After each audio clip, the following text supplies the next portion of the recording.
السلام علیک یا ولی اللہ، السلام علیک یا نور اللہ فی ظلمات الارض یا علی ابن موسی الرضا علیہ السلام۔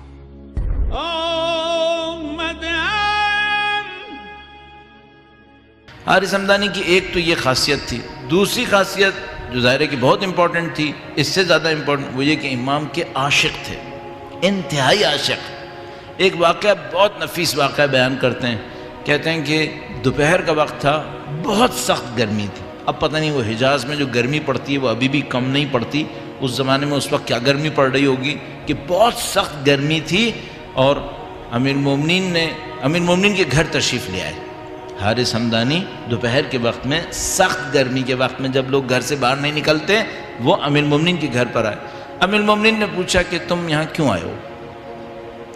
اب پوچھا کہ کیوں آئے ہو تو کہا کہ نہ میں کچھ لینے آیا ہوں، یعنی کوئی وجہ نہیں ہے جس میں میری مثلاً کوئی ضرورت ہے جس کو میں پورا کرنے کے لیے آیا ہوں، صرف آپ کی محبت مجھے کھینچ کے لائی ہے، آپ کا دیدار مجھے کھینچ کے لایا ہے۔ اچھا ظاہر ہے کہ یہ دو شہر میں رہنے والے نہیں ہیں کہ مثلاً بچھڑے ہوئے مہینوں گزرے ہوں گے، ہفتوں گزرے ہوں گے، نہیں، صبح کو شاید دیکھا ہوگا مسجد کے اندر، لیکن پتہ نہیں ان کے اندر کیا طلب اٹھی کہ وہ دوپہر کے وقت میں امیر المومنین کے گھر پر آئے۔ کہا میں کسی وجہ سے نہیں آیا ہوں، صرف آپ کو دیکھنے کے لیے آیا ہوں، آپ کی زیارت کرنا چاہتا تھا۔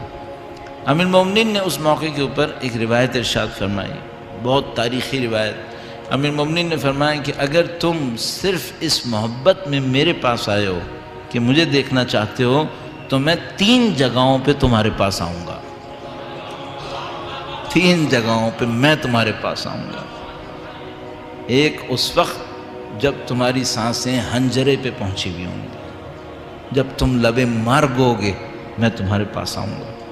فرمایا ایک اس وقت آؤں گا جب تم محشر صراط پر ہوگے، جب تم پل صراط پہ چلنے لگو گے میں اس وقت آؤں گا تمہارے پاس۔ اور کہا ایک اس وقت آؤں گا جب حوض پہ پہنچنے والے ہوگے، میں اس وقت تمہارے پاس آؤں گا۔ اگر تم میری محبت میں آئے ہو میں تمہاری محبت میں اتنا آؤں گا۔ اللہ، کہاں حارث حمدانی، کہاں ہم، کہ وہ فضل کرنے والے ہیں، وہ بخشنے والے ہیں، وہ نوازنے والے ہیں۔ انشاءاللہ دعا کی قبولیت کے لیے درود بھیجیں، محمد و آل محمد، اللہ محمد و آل محمد وعجل فرج۔ ایسے یہ جو جملہ امام نے ارشاد فرمایا، یہ جو مکالمہ ہوا، یہ آپ خود احساس کر رہے ہیں نا، یہ عام محبت نہیں ہے۔ یہاں پر حارث حمدانی کے اندر یہ کیفیت ہے۔ اور یہ جو امام نے بھی جملہ فرمایا میں اس طرح سے آؤں گا، یہ امام کیا ہر آدمی کو کہیں گے یہ جملہ؟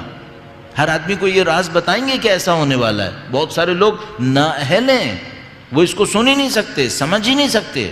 اور یہ بھی میں آپ کی خدمت میں عرض کروں کہ بعض لوگوں نے یہ کہا ہے کہ شاید ہم سے ایک غلطی ہو گئی، وہ یہ کہ ہم نے اہل بیت کے بعض راز نااہلوں کو بتا دیے۔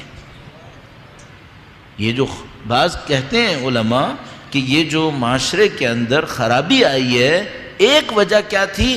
ہم نے راز سنبھالے نہیں، جو ہمیں راز سنبھال لینے چاہیے تھے وہ ہم نے نااہلوں کو بتا دیے۔ ان نااہلوں کو پتہ چلے تو وہ کیپیسٹی نہیں تھی ان کے اندر، نہیں سنبھال سکے وہ لوگ، اور انہوں نے کچھ نہ کچھ ریاکشن دے دیا، کسی نے کچھ ریاکشن دیا، اور وہ نہیں ہوا جو ہونا چاہیے تھا۔ تو ایک بات یہ کہتے ہیں، تو بہرحال یہ جملہ عام جملہ نہیں ہے، امام ہر ایک سے نہیں کہیں گے۔ یا مثال کے طور پر ایک موقع کے اوپر حارث حمدانی آئے امام کے سامنے، اور امام نے ان سے ایک جملہ کہا۔ اب یہ دیکھیں، یہ اورینٹیشن سکھا رہی ہے، بتا رہی ہے اورینٹیشن کیا ہے۔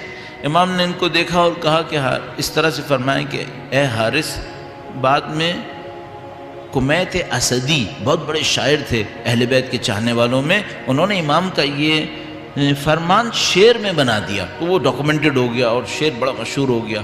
اور امام نے فرمایا اے حارث، کوئی مرنے والا مجھے دیکھے بغیر نہیں مرے گا، کوئی مرنے والا مجھے دیکھے بغیر نہیں مرے گا۔ چاہنے والا ہوگا تو میرا دیدار اسے سکون دے گا، دشمن ہوگا تو میرا دیدار عذاب دے گا۔ کوئی مرنے والا مجھے دیکھے بغیر نہیں مر۔ مولا سب کو اچھی خوبصورت پاکیزہ زیارت نصیب فرمائے۔ مددی